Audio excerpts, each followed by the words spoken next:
राधे राधे, हरे कृष्ण। आप सभी का दिन शुभ हो। आज सुनिए आश्विन मास महात्म्य में आगे की कथा। इससे पहले तक आपने नवरात्रि से पहले अध्याय 14 तक कथाएं सुनी थी। उसके बाद से जो कथाएं हैं वो आज से आपको आश्विन महीने के समाप्त होने तक सुनाई जाएंगी। आज दिनांक है 2 अक्टूबर और दिन है गुरुवार, और आज आश्विन महीने के शुक्ल पक्ष की दशमी तिथि है और विजयदशमी का पर्व भी है। आप सभी को विजयदशमी पर्व की भी बहुत बहुत शुभकामनाएं। दशमी तिथि आज शाम 7:10 तक रहेगी और उसके बाद में एकादशी तिथि प्रारंभ हो जाएगी। सूर्योदय का समय रहेगा 6:22 और सूर्यास्त शाम 6:09 पर होगा। ब्रह्म मुहूर्त सुबह 4:46 से 5:34 तक रहेगा। राहु काल दोपहर 1:30 बजे से 3 बजे तक रहेगा। आइए अब सुनते हैं आज की कथाएं। प्राचीन कथा के अनुसार भगवान श्री राम, माता सीता और भगवान लक्ष्मण जी वनवास को जा रहे थे। उस समय भगवान श्री राम ने थोड़ी देर विश्राम करने का निश्चय किया। तब जहां पर भगवान विश्राम कर रहे थे वहीं पास में ही एक बुढ़िया रहती थी। भगवान श्री राम, लक्ष्मण जी और सीता माता जी उस बुढ़िया के घर गए। उस समय बुढ़िया सूत काट रही थी। बुढ़िया ने श्री राम, लक्ष्मण जी और माता सीता का आदर पूर्वक स्वागत किया और उन्हें स्नान ध्यान करवाकर भोजन करने के लिए कहा। तो भगवान श्री राम कहने लगे कि माता, मेरा हंस भी तो बहुत भूखा है, इसके लिए पहले मोती ला दो, बाद में मैं भोजन करूंगा। ये सुनकर बुढ़िया तो बहुत परेशान हो गई, लेकिन बुढ़िया अपने घर आए हुए मेहमानों का निरादर नहीं करना चाहती थी। इस वजह से वह दौड़ते दौड़ते अपने नगर के राजा के पास गई और उससे उधार में मोती देने को कहा। बुढ़िया की हैसियत नहीं थी कि राजा को मोती लौटा सके, लेकिन फिर भी बुढ़िया पर तरस खाकर राजा ने उसे मोती दे दिया। बुढ़िया बड़ी खुश हुई और दौड़ते हुए वह घर पहुंची और उस मोती को लाकर उसने भगवान श्री राम के हंस को खिला दिया। हंस को खाना खिलाने के बाद बुढ़िया ने भगवान श्री राम को भी भोजन कराया। भोजन करने के बाद भगवान श्री राम जाते समय बुढ़िया के आंगन में एक मोती का पेड़ लगा गए। जब पेड़ बड़ा हो गया तो उसमें बहुत सारे मोती लगने लगे, लेकिन बुढ़िया को तो इन मोतियों के बारे में कुछ भी नहीं पता था। और जब उधर पेड़ से मोती गिरते तो उसकी पड़ोसन आकर उन्हें उठाकर ले जाया करती। एक दिन की बात है, बुढ़िया उसी पेड़ के नीचे बैठकर सूत काट रही थी, तभी पेड़ से एक मोती गिरा। बुढ़िया ने तुरंत वह मोती उठा लिया और उसे राजा के पास ले गई। बुढ़िया के पास इतने सारे मोती देखकर राजा को हैरानी हुई। राजा ने बुढ़िया से पूछा कि तुम्हारे पास इतने मोती कहाँ से आए? तब बुढ़िया ने अपने राजा को बताया कि उसके आंगन में एक मोती का पेड़ है। यह सुनकर राजा ने तुरंत उस पेड़ को अपने आंगन में लगवा दिया, लेकिन भगवान श्री राम की कृपा से राजा के आंगन में लगे हुए मोती के पेड़ में मोती के बजाय अब कांटे लगने लगे। और एक दिन उसी पेड़ का एक कांटा रानी के पैर में चुभ गया। रानी के पैर में कांटा चुभने के बाद उन्हें बहुत पीड़ा हुई। वह चिल्लाते चिल्लाते राजा के पास गई। ये देखकर राजा ने उस पेड़ को फिर से बुढ़िया के आंगन में लगवा दिया। भगवान श्री राम की कृपा से पेड़ में फिर से मोती लगने लगे। अब जब जब पेड़ से मोती गिरते तो बुढ़िया उन्हें उठाकर प्रभु के प्रसाद के रूप में सभी को बांट दिया करती थी। श्री वाल्मीकि रामायण में बताया गया है कि रावण पुलत्स्य मुनि के पुत्र महर्षि विश्रवा और राक्षसी कैकसी का पुत्र था। रावण के जन्म की कहानी आरंभ होती है समुद्र मंथन से। समुद्र मंथन से निकले अमृत को पीकर जब देवतागण राक्षस गणों से अधिक शक्तिशाली हो गए और हर युद्ध में उन्हें पराजित करने लगे, तो राक्षसों को चिंता होने लगी कि इस तरह तो उनके समूचे कुल का नाश हो जाएगा और राक्षसों के साम्राज्य का अंत हो जाएगा। तब सर्वसम्मति से राक्षसों के बीच में इस बात पर सहमति बनी कि राक्षसों की पुत्री ऐसे शक्तिशाली पुरुष को जन्म दे जो ब्राह्मण भी हो और राक्षसों के कहने पर देवताओं के साथ युद्ध करके उन्हें हरा भी सके। मन में यही विचार लिए राक्षस राज सुमाली अपनी पुत्री कैकसी के पास पहुंचा और उससे कहा, पुत्री, अब तुम विवाह योग्य हो चुकी हो और मेरे भय के कारण कोई सुयोगी तुम्हारा हाथ मांगने मेरे पास नहीं आता। इसलिए मैं चाहता हूँ कि तुम राक्षस वंश के कल्याण के लिए महापराक्रमी ऋषि विश्रवा से विवाह करो और एक तेजस्वी और पराक्रमी बालक को जन्म दो। कैकसी ने अपने कर्तव्य का पालन किया।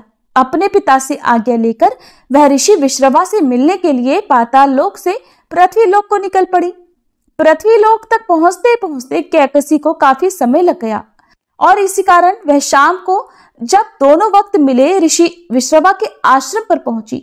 यहाँ आकर कैकसी ने ऋषि विश्रवा को चरण स्पर्श किया और फिर अपने मन की इच्छा उन्हें बताई। कैकसी की बातों को सुनकर ऋषि विश्रवा उससे विवाह करने को तैयार हो गए, लेकिन साथ ही उन्होंने कैकसी से ये बात भी कही कि तुम शाम की बेला में मेरे पास आई हो, इसलिए मेरे पुत्र क्रूर और बुरे कर्म करने वाले होंगे और उनकी शक्ल भी राक्षसों जैसी होगी, लेकिन मेरा तीसरा पुत्र मेरी तरह धर्मात्मा होगा। और फिर इस तरह ऋषि विश्रवा और कैकसी ने रावण, कुंभकर्ण, पुत्री शूर्पणखा को जन्म दिया। सबसे आखिर में और तीसरे पुत्र के रूप में धर्मात्मा विभीषण का जन्म हुआ। लंका का राजा रावण अत्यंत शक्तिशाली और विद्वान था। उसे शिवभक्त, वेदों का ज्ञाता और महान योद्धा भी माना जाता था, लेकिन वह अत्यधिक अहंकारी और दुराचारी हो गया था। उसकी बहन शूर्पणखा का अपमान श्री राम और लक्ष्मण जी ने किया था, जिसके बाद बदला लेने के उद्देश्य से रावण ने छल पूर्वक भगवान श्री राम की पत्नी सीता जी का अपहरण कर लिया और उन्हें वह लंका में ले आया। सीता जी को रावण ने अपने महल के बगीचे अशोक वाटिका में रखा, जहां वह उन्हें बार बार अपनी पत्नी बनने के लिए कहता था, लेकिन सीता जी ने इस प्रस्ताव को ठुकरा दिया और केवल श्री राम की प्रतीक्षा की। उधर जब श्री राम जी को सीता जी के अपहरण का पता चला तो वह उन्हें ढूंढने के लिए निकल पड़े।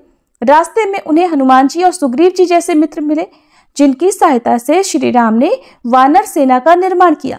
हनुमान जी ने लंका जाकर सीता जी का पता लगाया और फिर श्री राम और उनकी वानर सेना समुद्र पार करके लंका की ओर बढ़ी। समुद्र पर राम सेतु का निर्माण कर श्री राम, लक्ष्मण और वानर सेना लंका पहुंची, जहां रावण से युद्ध आरंभ हुआ।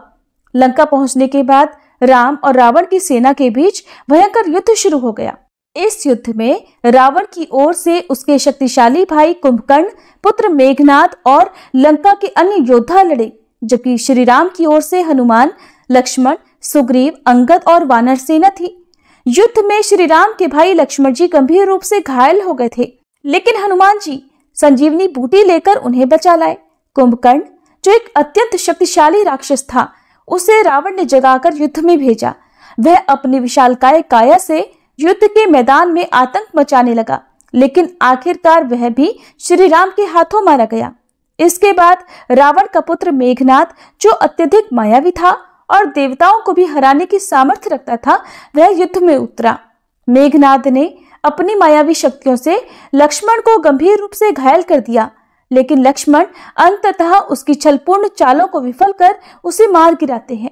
जब रावण के सभी योद्धा मारे गए, तब वह स्वयं युद्ध के लिए मैदान में उतरा। रावण के पास अद्वितीय शक्तियां थी। उसके 10 सिर और 20 भुजाएं उसे अजेय बनाते थे। श्री राम और रावण के बीच भयंकर युद्ध आरंभ हुआ। रावण बार बार अपनी शक्तियों का प्रयोग करता, लेकिन भगवान राम उसके हर प्रहार को विफल कर देते। रावण के पास अमरत्व का वरदान था, जिसके कारण उसे मार पाना आसान नहीं था। तब रावण का छोटा भाई विभीषण, जो धर्म के मार्ग पर चलते थे, उन्होंने श्री राम की सहायता की। विभीषण ने श्री राम को बताया कि रावण को केवल उसकी नाभि में स्थित अमृत कुंड को नष्ट करके ही मारा जा सकता है। ये सुनकर भगवान श्री राम ने अपनी अमोघ शक्ति ब्रह्मास्त्र का प्रयोग किया और रावण की नाभि पर प्रहार किया, जिससे उसका अमृत कुंड नष्ट हो गया और इस प्रकार रावण मृत्यु को प्राप्त हुआ। रावण के मरते ही युद्ध समाप्त हो गया और लंका पर श्री राम की विजय हुई। तब राम ने रावण का विधिवत अंतिम संस्कार करवाया, जिससे यह संदेश दिया कि बुराई पर जीत के बाद भी पराजित का सम्मान करना चाहिए। इसके बाद श्री राम ने सीता जी को बंधन मुक्त कराया और फिर विभीषण को लंका का राजा बनाया। रावण का अंत बुराई, अधर्म, अहंकार और अत्याचार के नाश का प्रतीक बन गया। और रावण का वध हमें ये सिखाता है कि चाहे व्यक्ति कितना भी शक्तिशाली, ज्ञानी या विद्वान हो, अगर वह अपने अहंकार और अधर्म के कारण गलत मार्ग पर चलता है तो अंततः उसका पतन निश्चित है। श्री राम ने रावण का वध करके ये संदेश दिया कि सत्य और धर्म की हमेशा जीत होती है। ये कहानी हमें जीवन में नैतिकता, धर्म और कर्तव्य पालन की शिक्षा देती है। रावण का वध बुराई पर अच्छाई की विजय का प्रतीक बन गया और इसी कारण से हर वर्ष दशहरे के दिन रावण के पुतले का दहन कर इस दिन को विजयादशमी के रूप में मनाया जाने लगा। ये थी रावण वध की कथा। प्रिय श्रोताओं, अब आपको सुनाते हैं एक ऐसी सुंदर कथा जिसे सुनने के बाद आप भी भाव विभोर हुए बिना नहीं रह पाएंगे, क्योंकि ये कथा तब की है जब भगवान श्री राम का जन्म हुआ था। एक बार भगवान शिव देवी पार्वती के साथ कैलाश पर्वत पर बैठे हुए थे और वार्तालाप कर रहे थे। बीच वार्तालाप में ही भगवान शिव ने माता पार्वती को अपनी एक चोरी के बारे में बताया, जिसमें वह एक मदारी का रूप धरकर काक भुषुंडी जी को जंबूरा बनाकर रामलला के दर्शन करने के लिए दशरथ जी के महल अयोध्या गए थे, परंतु असफल रहे। ऐसा इसलिए क्योंकि राम जी के जन्मोत्सव के बाद अयोध्या नगरी में हर कोई भगवान राम के एक बार दर्शन करना चाहता था। रामलला के दर्शन करने के लिए अयोध्या नगरी में राजा दशरथ के महल में इतनी भीड़ थी कि पांव को पांव नहीं सूझता था। सब लोग एक दूसरे के ऊपर गिरे पड़े जा रहे थे, कोशिश कर रहे थे कि किसी तरह से भी एक बार बस रामलला के दर्शन कर लें। भगवान शिव ने भी दर्शन करने का प्रयास किया और वे एक मदारी का रूप धरकर पहुंच गए दर्शन करने। तब भगवान शिव कहते हैं कि उस समय तो मैं दर्शन करने में असफल रहा, लेकिन मैं भी हार मानने वाला नहीं था। उसके बाद मैं एक ज्योतिषी का रूप धरकर रामलला के दर्शन करने का सौभाग्य प्राप्त कर सका। भगवान शिव ने रामलला के दर्शन तो कर लिए, लेकिन इस विषय में उन्होंने कैलाश पर्वत पर विराजमान देवी पार्वती को कुछ भी नहीं बताया था। वे उन्हें बिना बताए ही चुपके से राम जी के दर्शन करने पहुंच गए थे। इसी विषय में भगवान शिव देवी पार्वती से बता रहे हैं कि एक बार की बात है, भगवान शिव और माता पार्वती कैलाश पर्वत पर बैठे हरिनाम संकीर्तन कर रहे थे। उसी समय भगवान शिव ने माता पार्वती से कहा, देवी, आज मैं आपको अपनी एक चोरी के बारे में बताना चाहता हूँ। ये सुनकर पार्वती जी को बड़ा अजीब लगा और फिर वह बोल पड़ी कि आपने चोरी की? परंतु प्रभु, आपको चोरी करने की क्या आवश्यकता पड़ गई? आपको तो जो कुछ चाहिए वो आप अपने आप ही ले सकते हैं।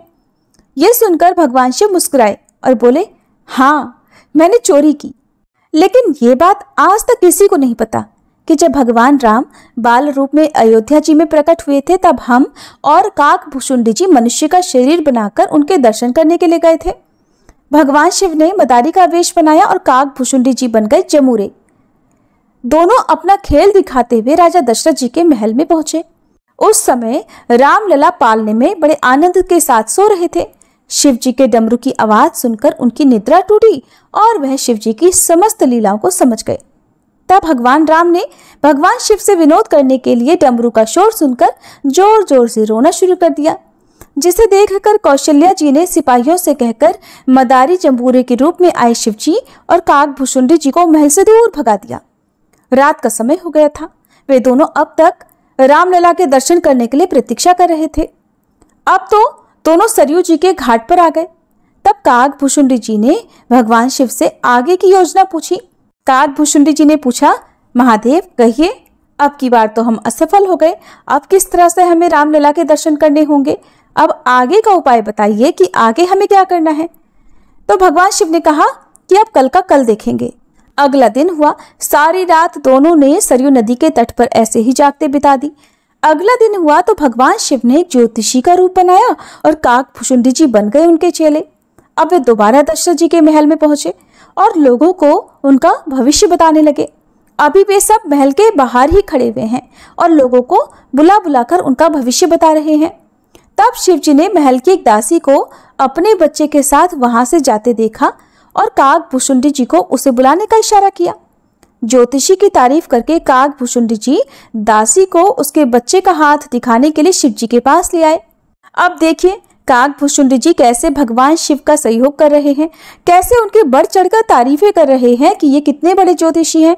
सब लोग आइए और अपना हाथ दिखाकर अपना भविष्य जानिए।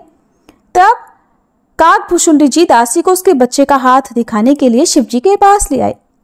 ज्योतिषी बने शिव जी ने उस बालक का एकदम सटीक भविष्य बता दिया। बताते भी क्यों ना, भगवान शिव तो अंतर्यामी है, सब कुछ जानते हैं। और जब कोई ज्योतिषी हाथ देखकर भविष्य बताते हैं तो कुछ न कुछ दक्षिणा तो उन्हें देनी ही पड़ती है। जब दासी ने शिव जी से कहा कि बताइए आपको दक्षिणा में क्या चाहिए, तो भगवान शिव ने दक्षिणा में बस यही मांगा कि बस किसी तरह से हमें राजमहल में प्रवेश दिलवा दो। दासी राजमाता कौशल्या के पास जाकर उन ज्योतिषी की खूब तारीफें करने लगी। इतनी तारीफ की कि तारीफें सुनकर माता कौशल्या के मन में भी अपने रामलला का भविष्य पूछने की इच्छा उत्पन्न हो गई और उन्होंने ज्योतिषी को महल में अंदर आने का आदेश दे दिया। माता कौशल्या ने ज्योतिषी के चरण स्पर्श कर आरती की, फिर उन्हें स्वादिष्ट भोजन आदि कराया। इसके बाद चारों राजकुमारों राम, लक्ष्मण, भरत, शत्रुघ्न को भी ज्योतिषी रूपी शिव जी के चरण स्पर्श कराए। भगवान शिव राम जी का दर्शन पाते ही इतने प्रसन्न हुए कि उन्हें देखते ही समाधि में चले गए। एकदम मौन के मौन रह गए। जो हाथ जहां था वहीं रुका रह गया। आंखें पलक झपकाना भूल गई। और तो और भगवान शिव तो अपनी सांस रोककर खड़े ही रह गए। बहुत सारा समय ऐसे ही बीत गया। अब ये सारी स्थिति देखकर माता कौशल्या बड़ी परेशान हो गई। तब भगवान श्री राम ने अपनी लीला से सारी स्थिति को संभाला। सोचने लगे कि कहीं ऐसा ना हो माता कौशल्या को मेरे भगवान होने की बात पता चल जाए। अगर मेरी मैया को ये बात पता चल गई तब तो वो मुझे एक भगवान की तरह से ही मेरा ध्यान रखेंगी। हो सकता है मुझे मंदिर में बिठा दे और फिर मेरी आरती किया करे, मेरी पूजा पाठ किया करे। लेकिन मैंने तो इस पावन अयोध्या नगरी में अवतार ही इसलिए लिया है कि मैं माता कौशल्या की गोद में एक बालक की तरह खेल कूद कर बड़ा हो सकूं, अपनी मैया का खूब स्नेह पाऊं, खूब दुलार करवाऊं। और कहीं ऐसा ना हो जाए कि भगवान शिव की इस स्थिति से माता को मेरे वास्तविक रूप का पता चल जाए। अब तो मुझे ही कुछ करना होगा, मुझे ही सारी स्थिति को संभालना होगा, नहीं तो भोले भंडारी तो इसी तरह समाधि में लीन रह जाएंगे। तब भगवान शिव ने, जो कि शिशु रूप धारी थे, जोर जोर से रोना शुरू कर दिया। ये देखकर मैया को उनकी बड़ी चिंता हुई। हाथ जोड़कर ज्योतिषी महाराज से कहने लगी, ज्योतिषी महाराज, आप जल्दी से मेरे पुत्र का हाथ देखकर उनका भविष्य बताइए। मेरा लल्ला बहुत देर से भूखा है, मुझे इसे दूध भी पिलाना है। देखो तो जरा मेरा लल्ला कितनी जोर जोर से रो रहा है। आप जल्दी से इनका हाथ देखिए और यहाँ से जाइए। माता कौशल्या की आवाज सुनकर भगवान शिव वापस अपने स्वरूप में लौटे। उनकी समाधि भंग हुई और फिर किसी तरह से ज्योतिषी बने भगवान शिव ने भगवान राम का भविष्य बताया और वहां से विदा ली। ये समस्त कथा भगवान शिव माता पार्वती को बता रहे हैं। सारी कथा सुनने के बाद माता पार्वती मुस्कुराने लगी, जिसे देखकर भगवान शिव बड़े आश्चर्यचकित हुए और वे देवी से पूछने लगे कि क्या बात है देवी, मैंने आपको बिना बताए लला के दर्शन किए, आप क्रोध करने के बजाय मुस्कुरा रही हैं, क्या कारण है आप मुस्कुरा रही हैं? तब माता पार्वती जी ने उत्तर दिया, नाथ, अगर महल की दासी ना आई होती तो क्या आप अयोध्या नगरी के उस पावन महल में प्रवेश कर पाते? देवी पार्वती की ये बात सुनकर भगवान शिव को सोच में पड़ गए। तब देवी पार्वती जी ने ही आगे उत्तर दिया कि नाथ, अगर महल की दासी नहीं आई होती तो आप उस दिन महल में प्रवेश कर ही नहीं पाते। प्रभु, क्या आपने अब तक उस दासी को नहीं पहचाना? और ऐसा कहने के साथ ही देवी पार्वती मंद मंद मुस्कुराने लगी। तब भगवान शिव ने जब उनकी ओर देखा तो वे सारा रहस्य जान गए। दरअसल भगवान शिव की रामलला के दर्शन की मनोकामना को पूर्ण करने के लिए माता पार्वती ने ही महल की दासी का रूप धरा था और वे उनसे पहले ही अयोध्या नगरी में पहुंच चुकी थी। एक बार कर्मचंद और धर्मचंद नाम के दो भाई थे। धर्मचंद भगवत भक्त थे और कर्मचंद विषय पुरुष था, शराब आदि का सेवन किया करता था। बड़े भाई धर्मचंद संतों से निवेदन करके उनको घर लाते, उनकी आरती करते और प्रसाद खिलाते। ये सब देखकर कर्मचंद संतों को गाली दिया करता, क्योंकि वो दुष्ट स्वभाव का था। अब बड़े भाई ने सोचा कि इस दुष्ट का कैसे कल्याण होगा, क्योंकि संतों को गालियां देने से तो दुर्गति पक्की है। फिर एक बार अयोध्या के संतों की मंडली उनके वहां से निकली। धर्मचंद जी ने सुना तो सम्मान सहित उनको अपने यहाँ बुलाया, फिर उनकी आरती उतारी और प्रसाद ग्रहण कराया। इतने में ही शराब पीकर कर्मचंद वहां आया और उन सबको गालियां देने लगा। उसका कमरा ऊपर था, वो सबको गालियां देते हुए अपने कमरे में चला गया। संतों ने धर्मचंद जी से कहा कि आप तो हमें आदरपूर्वक लाए थे, लेकिन ये कौन है? धर्मचंद जी ने कहा, महाराज जी क्षमा करें, ये मेरा छोटा भाई है, गलत संगति के कारण इसकी ऐसी दुर्दशा हो गई है। उन्होंने पूछा, महाराज क्या इसका कल्याण हो सकता है? संतों ने कहा, क्यों नहीं, पक्का हो जाएगा, आप चिंता मत करो। उनमें से एक संत हष्ट पुष्ट थे। अब वो ऊपर कर्मचंद के कमरे में गए, बाहर से दरवाजा खटखटाया तो कर्मचंद ने दरवाजा खोला। संत भगवान समझ गए कि यहां विनय से बात नहीं चलेगी, तो उन्होंने पहले तो कर्मचंद को नीचे गिराया और फिर उसकी छाती पर चढ़कर बैठ गए। फिर संत ने कहा, राम बोल। कर्मचंद ने कहा, नहीं बोलूंगा।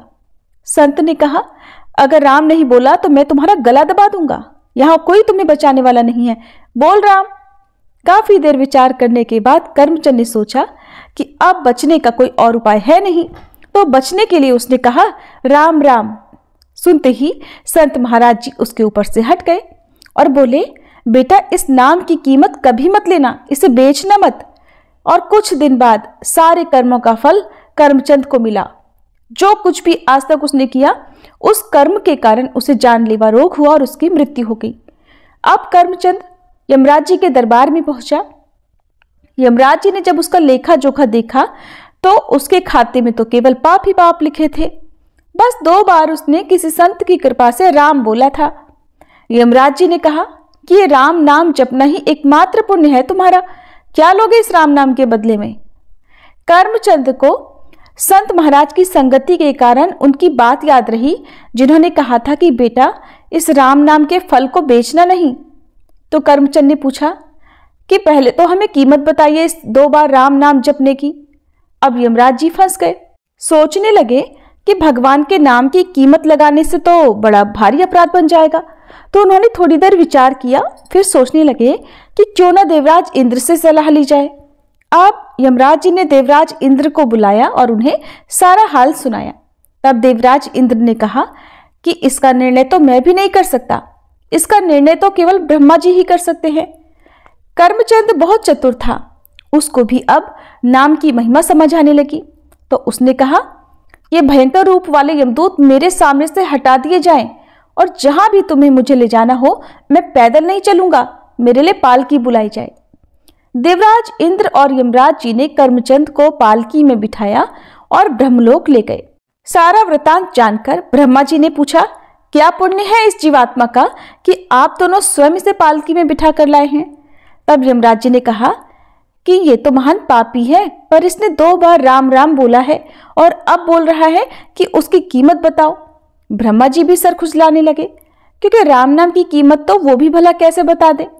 तब ब्रह्मा जी ने कहा, राम नाम की महिमा को भगवान शिव जानते हैं, हम सब कैलाश चलते हैं और शिव जी से ही नाम की महिमा सुनते हैं। अब वो पापी जीवात्मा ब्रह्मलोक में सुख प्राप्त करके बहुत ही प्रसन्न था। अब सभी लोग भगवान महादेव जी के धाम कैलाश पर्वत पर पहुंचे। भगवान शंकर के दर्शन करते ही जीवात्मा को तो परम आनंद महसूस हुआ और उसके सारे पाप नष्ट हो गए। अब भगवान शिव ने पूछा कि आप सबका कैसे आगमन हुआ। तब यमराज जी ने कहा कि प्रभु, इस जीवात्मा ने 2 बार राम राम जपा है और अब उसकी कीमत पूछ रहा है। हम आपसे राम नाम की कीमत पूछने आए हैं। शिव जी ने कहा, रा कहकर मैं हलाहल विष को पी गया और मां कहकर उसको अपने कंठ में रोक लिया। मैं भी दिन रात राम नाम ही जपता हूँ और इसी राम नाम से काशी में मरे हुए जीवों को मोक्ष प्रदान करता हूँ, पर राम नाम की कीमत बताने की तो मेरी सामर्थ्य भी नहीं है। उन्होंने बोला, सीधे साकेत धाम चला जाए और सीधे श्री राम जी से ही इसके विषय में पूछा जाए। अब तो जीवात्मा को बड़ा आनंद हुआ। सभी लोग जीवात्मा को दुल्हे की तरह पालकी में बिठाकर साकेत धाम पहुंचे। तब भगवान श्री राम जी ने पूछा, कैसे आगमन हुआ। यमराज जी ने बताया कि प्रभु, ये जीवात्मा बड़ा पापी है, लेकिन इसने आपके एक प्रेमी महात्मा के कहने पर 2 बार राम राम जपा है और अब ये उसकी कीमत पूछ रहा है। तब भगवान श्री राम ने कहा, इसको मेरी गोद में बिठाओ। भगवान श्री राम ने उस जीवात्मा को अपनी गोद में बिठाया और उसको दुलार करते हुए कहा कि कीमत तो मैं भी नहीं बता सकता, पर महिमा आप स्वयं देख लो। ये पापी होते हुए भी मेरी गोद में बैठा है। राम नाम की महिमा देखो कि शराब पीने वाला कुमार्गामी जीव जो संत द्रोह करता था, एक संत महाराज की अहेतु की कृपा से उसने अपने जीवन में केवल 2 बार ही राम नाम जपा, तो खुद श्री राम जी ने उसे अपनी गोद में बिठाया और दुलार कर रहे हैं।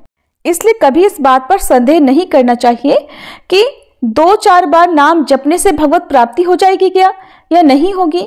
एक ही नाम काफी है भगवत प्राप्ति कराने के लिए। अगर नाम जप के साथ कोई अपराध ना बने तो प्रभु के नाम में रस आ जाएगा। उसका स्वाद लेकर आप प्रभु को अपने अधीन कर सकते हैं। नाम जप से आपको प्रभु की लीलाओं में प्रवेश करने और उनके श्री अंग की सेवा करने का सौभाग्य भी प्राप्त हो सकता है। प्रिय श्रोताओ, अब हम सभी मिलकर श्री राम रक्षा स्तोत्र का हिंदी पाठ सुनेंगे। राम रक्षा स्तोत्र ऋषि कौशिक के द्वारा रचित एक ऐसी रचना है जिसमें श्री राम की भक्ति के साथ ही भक्तों की पूर्ण रूप से रक्षा करने की कामना की गई है। इसलिए इस स्तोत्र का पाठ सभी प्रकार की बाधाओं और शत्रुओं से रक्षा के लिए किया जाता है।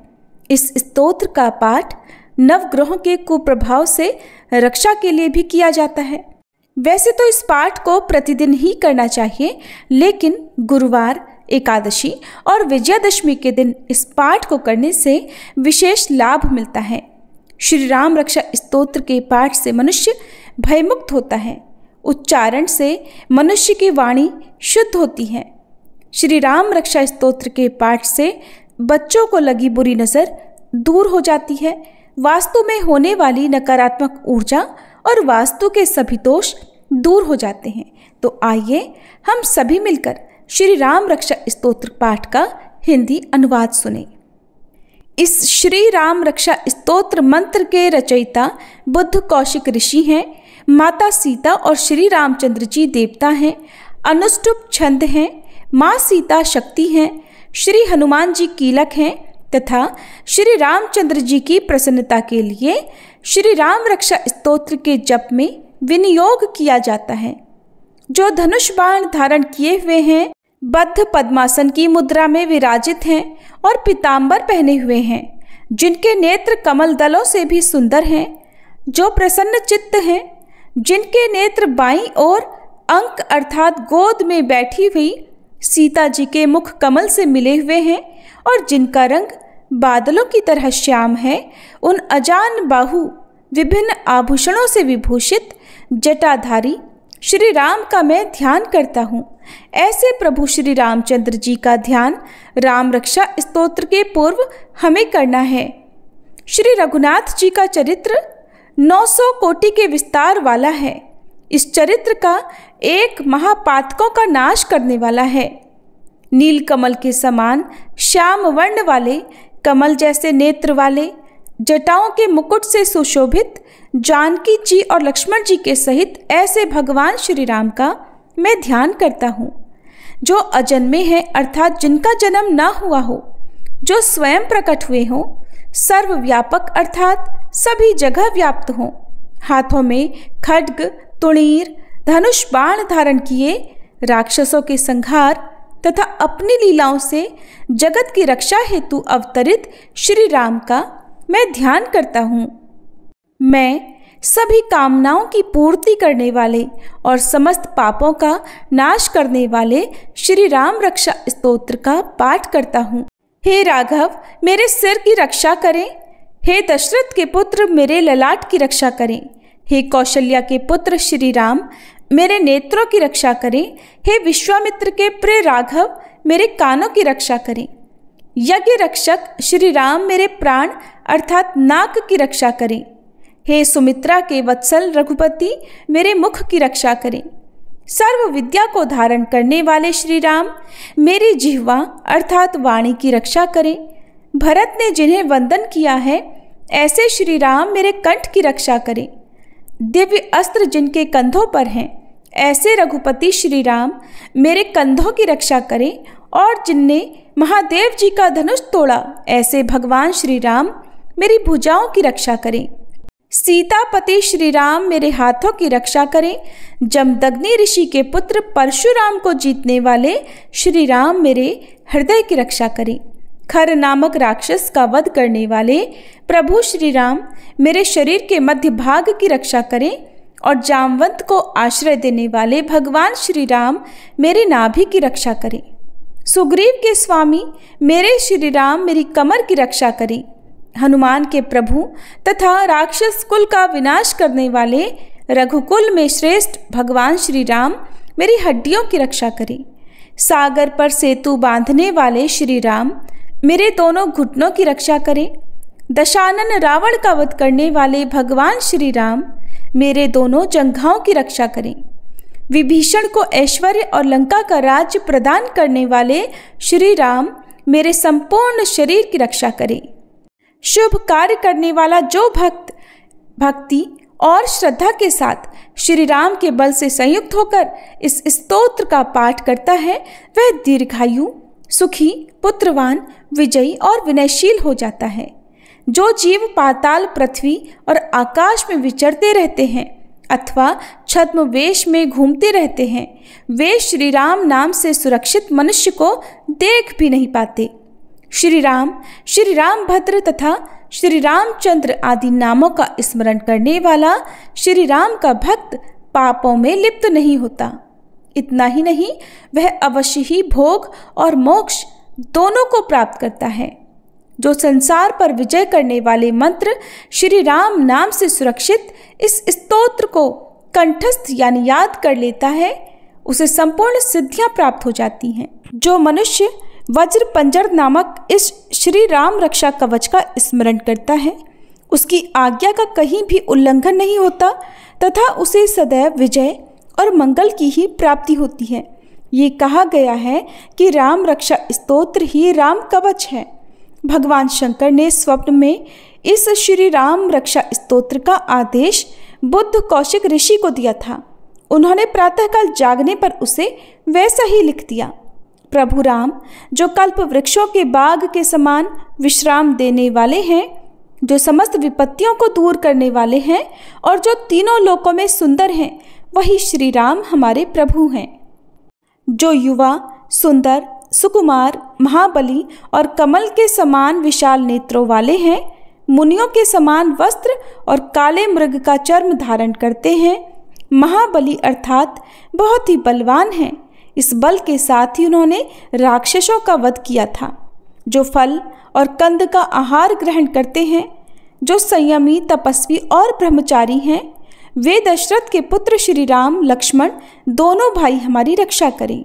ऐसे महाबली, रघुश्रेष्ठ, समस्त प्राणियों के शरणदाता, सभी धनुर्धारियों में श्रेष्ठ, राक्षस कुल का विनाश करने वाले श्री राम हमारी रक्षा करें।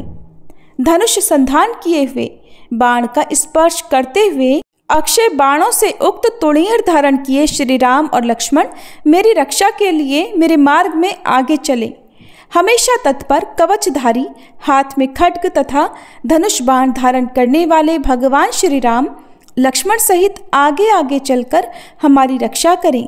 भगवान शिव का कथन है कि ऐसे आनंददायक दशरथ के पुत्र श्री लक्ष्मण जिनके सेवक हैं, ऐसे श्री राम बलवान, काकुत्स, महापुरुष, पूर्ण ब्रह्म, कौशल्या के पुत्र रघुकुल में श्रेष्ठ हैं।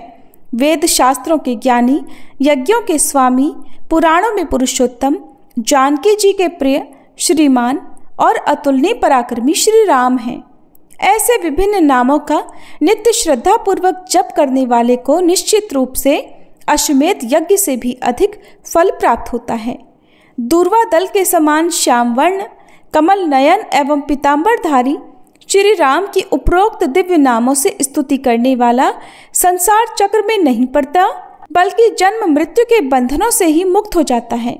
लक्ष्मण जी के बड़े बंधु प्रभु राम जी रघुकुल में श्रेष्ठ हैं। सीता जी के पति सुंदर हैं तथा करुणा के सागर हैं, जिनके पास सभी सद्गुण वास करते हैं, जिनको ब्राह्मण प्रिय हैं, जो धार्मिक वृत्ति के हैं, वे राज राजेश्वर श्री राम सत्यनिष्ठ हैं। दशरथ के पुत्र श्री राम जिनका वर्ण श्यामल है, जिनकी शांत मूर्ति लोगों को परम आनंद देने वाली है। रावण जिनका शत्रु, ऐसे प्रभु राम हैं जिन्होंने रघुकुल में जन्म लिया है। ऐसे प्रभु श्री राम को मैं वंदन करता हूँ।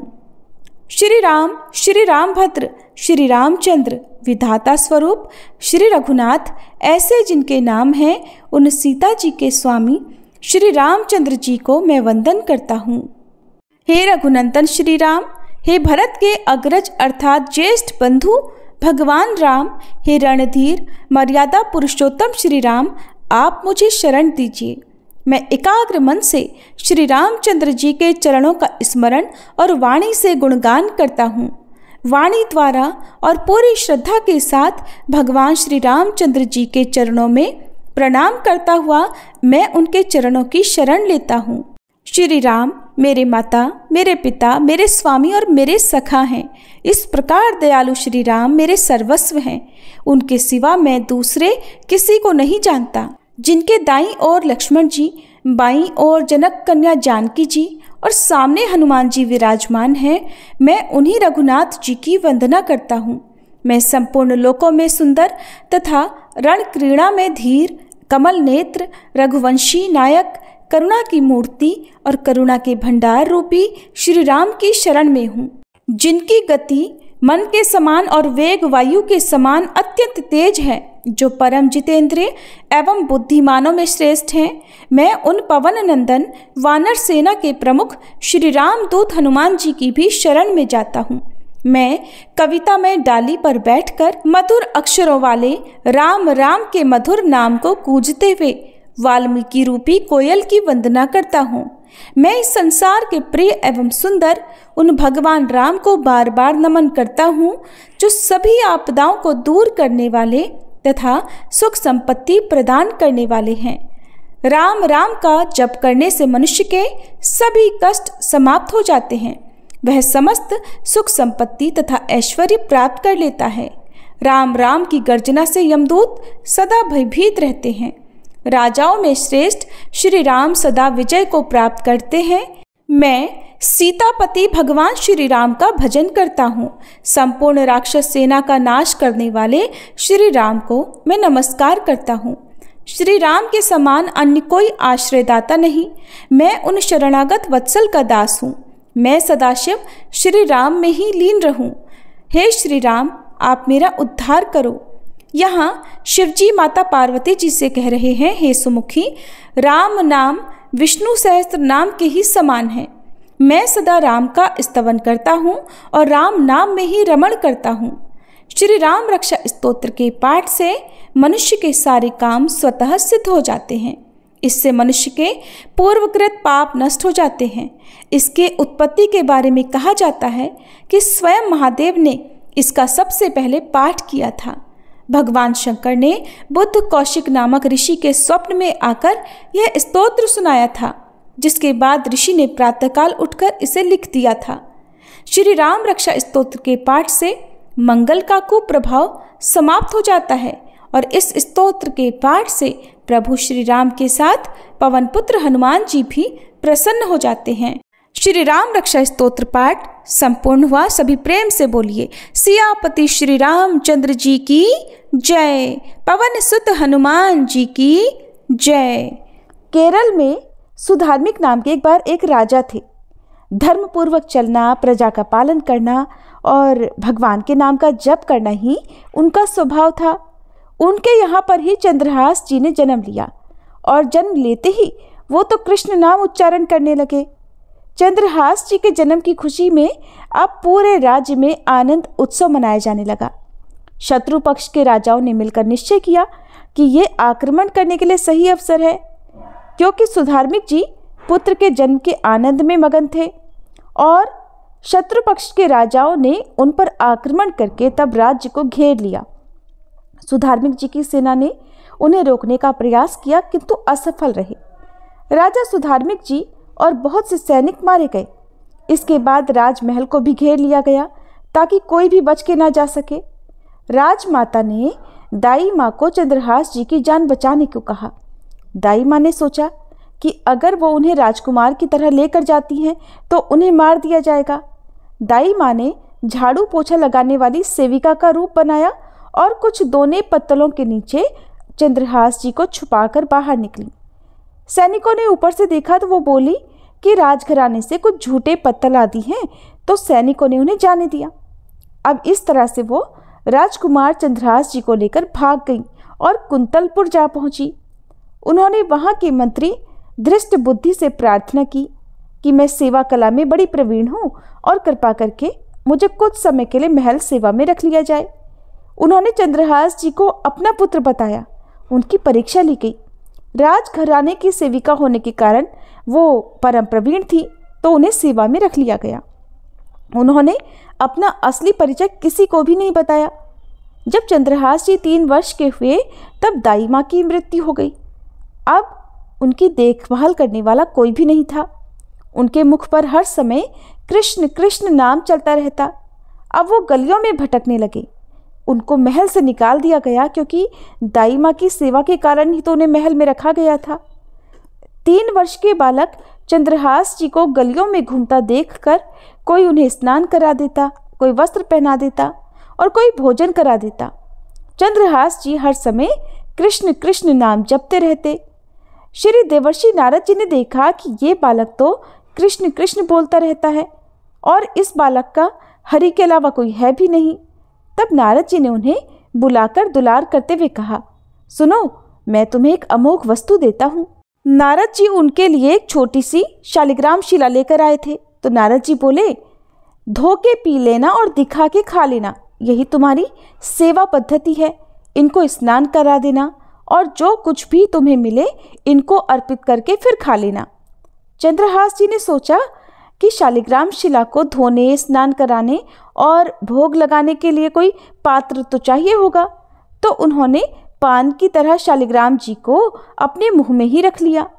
उन्होंने सोचा कि यहीं धुल गए तो चरणामृत पी लिया जाएगा और कुछ खाएंगे तो अर्पित भी हो जाएगा। अब नारद जी ने साथ ही उन्हें भगवान के मंत्र का भी उपदेश किया था। मंत्री धृष्ट बुद्धि, जिसने चंद्रहास जी की दाई माँ को आश्रय दिलाया था, उनके एक पुत्र थे मदन जी, जो बहुत ही भगवत भाव वाले थे। उनकी एक पुत्री भी थी जिसका नाम था विषया। मदन जी का भक्तों को भोजन कराने का स्वभाव था, तो उन्होंने कई भक्तों और ब्राह्मण जनों को भोजन के लिए बुलाया। तब चंद्रहास जी भी खेलते खेलते वहीं चले गए और वहाँ प्रसादी खाने लगे। उन बड़े बड़े ब्राह्मणों में एक ज्योतिषाचार्य भी थे। धृष्ट बुद्धि जी ने अपनी पुत्री विषया को सामने ले जाकर उनसे कहा कि आप इसका हाथ देखकर बताइए तो कि इसका वर कैसा होगा, उसका कैसा ऐश्वर्य होगा। तब ब्राह्मण ने आसपास दृष्टि डाली और फिर चंद्रहास जी की ओर इशारा करके बोले, वो है इसका वर। धृष्ट बुद्धि ने कहा, आपने शायद सही से रेखा नहीं देखी, ये तो दासी का लड़का है, ये भला हमारी पुत्री का वर कैसे बनेगा। ब्राह्मण बोले, मैंने तो सही सही ही भाग्य देखा है और दक्षिणा लेकर चले गए। अब धृष्ट बुद्धि ने विचार किया कि ये दरिद्र लड़का मेरी पुत्री का वर किसी कीमत पर नहीं बनना चाहिए। मैं इतने बड़े राज्य का महामंत्री हूँ और मेरी पुत्री का ऐसा दुर्भाग्य तो बिल्कुल नहीं होना चाहिए। अब उन्होंने निश्चय किया कि इसे आज ही मरवा डालते हैं। उन्होंने तुरंत जल्लादों को बुलाया और कहा, इस बालक को ले जाओ और जंगल में से मारकर इसका कोई अंग मुझे काट कर दिखाओ, ताकि मुझे विश्वास हो सके कि तुमने इसे मार डाला है। अब चंद्रहास जी इतने सुंदर, सुशील और प्यारे लगते थे कि कोई भी उनको मारने के लिए तैयार नहीं होता। इसलिए उसने शर्त रखी कि उनका कोई अंग काट कर मुझे प्रमाण में दिखाया जाए। जल्लादों ने चंद्रहास जी का हाथ पकड़ा तो उनका स्पर्श करते ही उनको ऐसा दुलार आने लगा मानो जैसे कोई माँ अपने बच्चे को दुलार करती है। वो आपस में कहने लगे, भाई, जीवन हो गया लोगों को मारते हुए, कभी कोई पुण्य का काम नहीं किया। ये इतना सुंदर बालक जो हमारे चित्त को चुरा रहा है, इस धृष्ट बुद्धि मंत्री ने इसे मारने का आदेश क्यों दिया है। इस जन्म में न जाने हमने कितनों को काटा है, पर पता नहीं आज क्या हो रहा है। मेरे हृदय में ऐसी हिम्मत ही नहीं हो रही कि मैं इस बालक को मार सकूं। दूसरे ने कहा, अगर तुम उसको नहीं मारोगे तो तुम मारे जाओगे, कुछ न कुछ तो तुम्हें करना ही पड़ेगा। अब जल्लाद चंद्रहास जी को एकांत जंगल में ले गए और कहा, क्या तुम जानते हो कि हम तुम्हें यहाँ किस लिए लाए हैं। चंद्रहास जी की 5 वर्ष की आयु थी। बोले, मुझे नहीं पता कि आप मुझे यहाँ क्यों लाए हैं। तब उन्होंने उत्तर दिया, हम जल्लाद हैं और धृष्ट बुद्धि ने तुम्हें मारने का हुक्म दिया है, इसलिए हमें तुम्हें मारना तो पड़ेगा ही। अब जो तुम्हें चाहिए बोलो, पर हमारी इच्छा न होते हुए भी हमें तुम्हें मारना ही पड़ेगा। चंद्रहास जी बोले, मुझे तो कुछ नहीं चाहिए, बस थोड़ा सा समय चाहिए। मुझे मृत्यु का कोई भय नहीं है। यदि आप मारना ही चाहते हो तो मेरी नित्य की पूजा है, मैं वो कर लूँ, उसके बाद आप मुझे मार देना। उन्होंने कहा, हाँ, हम तुम्हें समय देते हैं, तुम किसी को पुकार भी सकते हो, तुम जो कुछ करना चाहो कर सकते हो। चंद्रहास जी ने कहा, मैं भला किसको पुकारूं, मैं तो अनाथ हूँ और श्री कृष्ण के अलावा मेरा कोई भी नहीं है, मेरा तो एकमात्र आश्रय वही प्रभु हैं। ऐसा कहते हुए चंद्रहास जी ने आंसू बहाते हुए शालिग्राम जी को अपने मुख से निकाला और बोले, प्रभु, मुझे तो कोई ज्ञान नहीं है कि आपकी सेवा कैसे की जाती है। मैं तो अपने मुख में आपको रखता हूँ। अब आज मेरे जीवन का अंत होने जा रहा है। बस मैं यही प्रार्थना करता हूँ कि मैं आपके ही समीप पहुँचकर आपका ही स्मरण किया करूँ, आपसे कभी विलग न हो पाऊँ। ऐसा कहकर चंद्रहास जी ने जल्लादों की तरफ देखा और इशारा किया कि अब मुझे मार दो। अब एक जल्लाद उनका भाव देखकर बैठ गया और दूसरे से बोला, भाई भले तुम या धृष्ट बुद्धि मुझे मार दो, लेकिन मैं इस बालक को नहीं मार पाऊंगा, मुझ में हिम्मत नहीं है। दूसरे जल्लाद ने भी सहमति देते हुए कहा, इस बालक में कुछ विशेषता तो है, इसके पैरों में देखो, बाएं पैर में एक छठी उंगली है, हम इसको ही काट कर ले जाते हैं और इससे प्रमाण भी सत्य हो जाएगा कि हमने इसे मार दिया। इसके बाद भला कौन इस बालक को ढूंढेगा, यूं ही इसे जंगल में छोड़ देते हैं। जल्लादों ने ऐसा ही किया और जाकर धृष्ट बुद्धि को वह कटी हुई उंगली दिखा दी कि बालक का वध करके आए हैं। जंगल में चंद्रहास जी की जो उंगली काटी गई थी, वहां उससे रक्त प्रवाह हो रहा था। हे कृष्ण, हे जगन्नाथ, हे वासुदेव, हे जनार्दन, ऐसे नाम उच्चारण करते हुए बालक चंद्रहास जी मूर्छित होने लगे। उनकी करुण पुकार सुनकर मृग, शावक और सब पंछी आदि ने आकर चंद्रहास जी को घेर लिया और वो बीच में कृष्ण, गोविंद, दामोदर, माधव ऐसे उच्चारण करते रहे। कुंतलपुर के ही अधीन एक चंदनपुर नाम की राजनगरी थी। वहाँ के राजा को पुत्र प्राप्त नहीं हो रहा था। चंदनपुर के राजा कुंतलपुर को कर दिया करते थे और उस दिन वह कर देने कुंतलपुर ही जा रहे थे। उन्होंने जब जंगल में बहुत से मृग और पंछियों को एक जगह को घेरे हुए देखा तो वे रुक गए। कौतूहलवश उन्होंने जाकर देखा तो एक दिव्य तेजोमय बालक मूर्छित अवस्था में पड़ा था और उसके पैर की उंगली से रक्त बह रहा था। उन्होंने झट से चंद्रहास जी को गोद में उठाया और आनंदित हो गए कि मेरा दान पुण्य सफल हुआ, जो मुझे ऐसा सुंदर बालक मिला। अब वे राजा चंद्रहास जी को लेकर घर आए और हृदय में भगवान का बार बार कृपा प्रसाद मनाते रहे कि भगवान ने मुझे पुत्र दिया। उन्होंने जब चंद्रहास जी से पूछा कि बेटा बताओ तुम्हारे माता पिता कौन हैं, तो उन्होंने उत्तर दिया, श्री कृष्ण, उनके अलावा मेरा कोई नहीं है। अब राजा समझ गए कि भगवान ने ही कृपा करके मुझे ऐसा महाभागवत पुत्र दिया है। अब तो राज्य में बड़ा उत्सव मनाया गया। राज सिंहासन का अग्रिम अधिकारी युवराज पद चंद्रहास जी को दे दिया गया। पूरे राज्य में आनंद की वर्षा होने लगी। तब राजा ने विचार किया कि ऐसा प्रतापी भक्त हमारे यहाँ आया है तो अब हमें किसी को कर देने की आवश्यकता ही नहीं। जब लगातार 3 बार कर वहां नहीं पहुंचा तो सम्राट ने मंत्री को इस समस्या को सुलझाने का आदेश दिया। उन्होंने कहा कि जाकर पता लगाओ 3 बार से कर क्यों नहीं भेजा जा रहा। अब मंत्री चंदनपुर राज्य में पहुंच गया। वहां चंद्रहास जी का ऐसा प्रभाव था कि सब कृष्ण भजन करते और आनंद में मगन रहते। धृष्ट बुद्धि ने उन्हें पहचाना और सोचा कि ये तो वही बालक है, और फिर विचार किया कि ये तो बहुत अनिष्ट हो गया। हमने तो इसे मारना निश्चित किया था और जल्लादों ने इसको छोड़ दिया। अब तो ये राजा का राजकुमार बन गया है। उन्होंने राजा से कहा, पहली बात, इस बालक को युवराज पद पर बिठाने से पहले तुम्हें सम्राट को सूचना देनी चाहिए थी, और दूसरी बात, अभी तक तुमने कर नहीं दिया है। सम्राट चाहे तो एक क्षण में तुम्हारे राज्य को नष्ट कर दिया जाएगा। अब चंदनपुर के राजा ने हाथ जोड़कर कहा, महाराज, केवल आप ही हमारी रक्षा आप कर सकते हैं।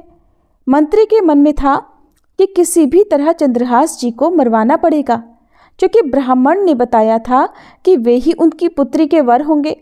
मंत्री ने कहा, यदि आप चंद्रहास जी को सम्राट के पास भेज देते हैं तो वे निश्चित ही प्रसन्न हो जाएंगे और आपके इस अपराध को क्षमा भी कर देंगे। राजा ने ये बात स्वीकार कर ली।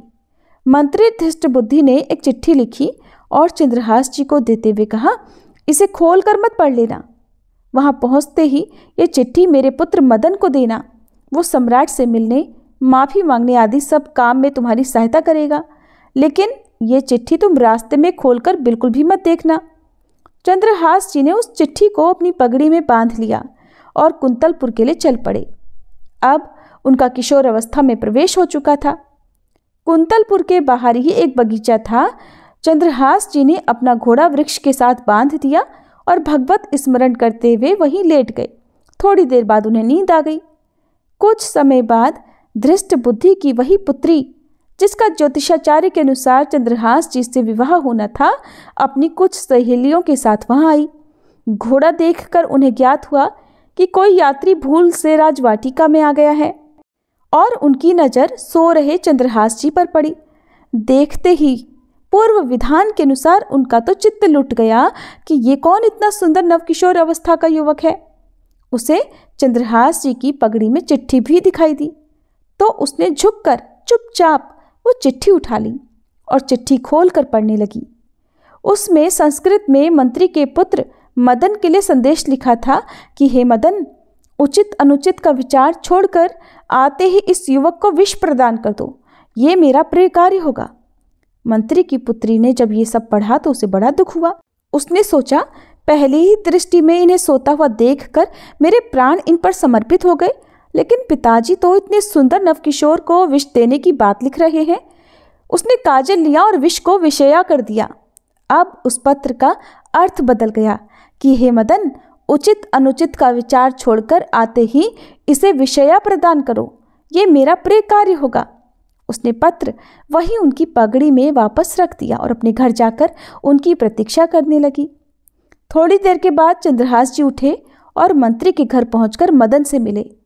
मदन को जब पता लगा कि चंदनपुर से पिताजी ने इनको भेजा है और ये वहाँ के राजकुमार हैं, तो चंद्रहास जी को हृदय से लगा लिया। चंद्रहास जी ने कहा कि आपके पिता ने ये पत्र दिया है। मदन ने पत्र पढ़ा। लिखा था, अभी ही इस युवक को विषया प्रदान कर दो। तुरंत बिना विचार किए मदन ने पंडित बुलाकर दोनों का विवाह करा दिया। अब मंत्री अपने घर आए तो सब साज सजावट और विवाह का माहौल देखकर हैरान रह गए। किसी ने उन्हें बताया कि आपने ही तो इस विवाह का आदेश दिया था, मदन के पास चिट्ठी रखी है। मंत्री अपने घर गए और मदन से कहने लगे, तुम्हारी बुद्धि मारी गई है क्या? हमने पत्र में विवाह करने का कहाँ लिखा था?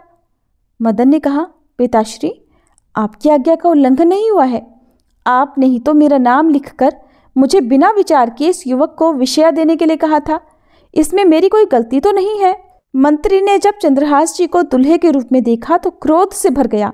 उसने विचार किया कि चाहे मेरी बेटी विधवा हो जाए, पर मैं इसे जिंदा नहीं रहने दूंगा। अब वह चंद्रहास जी के नज़दीक गया और उन्हें कहा, बहुत कृपा हुई कि आप हमारे दामाद बने। हमारे यहाँ की एक रीति है, हमारे नगर के बाहर जो देवी का मंदिर है उसमें लड़की का वर अकेले पूजा करने जाता है। आपको हमारी कुल की रीति का निर्वाह करना होगा। चंद्रहास जी मान गए और वे पूजा का थाल तैयार करने लगे। दूसरी ओर मंत्री ने कई बलवान सैनिकों को भेजा और आदेश किया कि देवी पूजन के लिए जो आ रहा है तत्काल उसे काट देना। किसी भी तरह वह बचना नहीं चाहिए, नहीं तो तुम सब मारे जाओगे। सब राज सैनिक आदेश पाकर पहले ही वहां पहुंच गए। उसी समय वहां के चक्रवर्ती सम्राट कुछ बड़े बड़े विद्वानों और ऋषियों से बातचीत कर रहे थे। ऋषियों ने कहा, महाराज, अब आपका राज सिंहासन पर बैठना राज्य के लिए मंगलमय नहीं होगा। आपका समय बदल रहा है। इस समय यदि चंद्रहास जी को सम्राट पद पर बिठा दिया जाए तो आगे अकाल नहीं पड़ेगा और प्रजा का बड़ा मंगल होगा। ये मुहूर्त आपके राज सिंहासन से हटने का है। सम्राट ने कहा, प्रजा और देश का मंगल हो, इसलिए मैं इसका बिल्कुल पालन करूंगा। मदन वहीं पर बैठे हुए थे। सबने कहा, तुरंत जाओ और तुम्हारे बहनोई चंद्रहास जी को तुरंत लिवा कर लाओ। अब मदन तुरंत निकले तो सैनिकों ने उन्हें बताया कि चंद्रहास जी तो देवी पूजन के लिए नगर के बाहर जा रहे हैं। मदन उसी दिशा में गए और चंद्रहास जी को मिलते ही उन्होंने कहा, सुनो, देवी की पूजा मैं कर लूँगा, इस समय मुहूर्त है, जाओ, सम्राट पद का अभिषेक कराने के लिए आपको बुलाया गया है। ऐसा कहकर मदन जी देवी पूजा के लिए और चंद्रहास जी सम्राट पद के लिए अलग अलग दिशाओं में चले गए। इधर चंद्रहास जी का राज्याभिषेक होने लगा। वहां देवी मंदिर में धृष्ट बुद्धि के पुत्र मदन पूजा करने के लिए पहुंचे तो पहले से ही तैयार सैनिकों ने उन्हें काट कर फेंक दिया। मंत्री का तो सारा खेल उल्टा हो गया। पुत्र की हत्या हो गई और चंद्रहास जी का सम्राट पद पर अभिषेक हो गया। तभी सैनिकों ने आकर मंत्री को सूचना दी कि देवी मंदिर में आपके आदेश अनुसार जो मारा गया वो आपका पुत्र मदन था। धृष्ट बुद्धि ने सुना तो हैरान रह गया। कहा, यह कैसे संभव है? वो तो चंद्रहास था। सैनिक बोले, उनका तो सम्राट पद पर अभिषेक हो गया। अब तो धृष्ट बुद्धि छाती पीट पीट कर खूब रोने लगा। बार बार चिल्लाने लगा, हाय, मैं कितना अभागी हूँ जो मैंने अपने पुत्र को ही मरवा दिया। चंद्रहास जी ने जब इसके बारे में सुना तो सोचा कि मृत्यु तो मेरी निश्चित थी, फिर मदन को मेरी मृत्यु कैसे प्राप्त हुई। वो तुरंत गए और मदन के शव को सामने रखकर उन्होंने भगवान का ध्यान स्मरण करते हुए मदन के शव पर हाथ फेरा तो वे जीवित हो गए। ये घटना दृष्ट बुद्धि को पता नहीं थी। तब तक उन्होंने अपनी खोपड़ी फोड़ फोड़कर अपनी हत्या स्वयं कर ली। चंद्रहास जी ने उन्हें भी उनका जीवन वापस दिलाया और कहा, पिताजी अब तो कृष्ण कृष्ण जपो। अब उनकी बुद्धि शुद्ध हुई और भगवान का आश्रय लेकर उन्होंने भी अपने जीवन को भगवत भक्ति में लगा लिया। तो ये थी आज की कथा। सभी मिलकर प्रेम से बोलिए भक्त चंद्रहास जी की जय। कथा आपको कैसी लगी कमेंट बॉक्स में जरूर बताइएगा।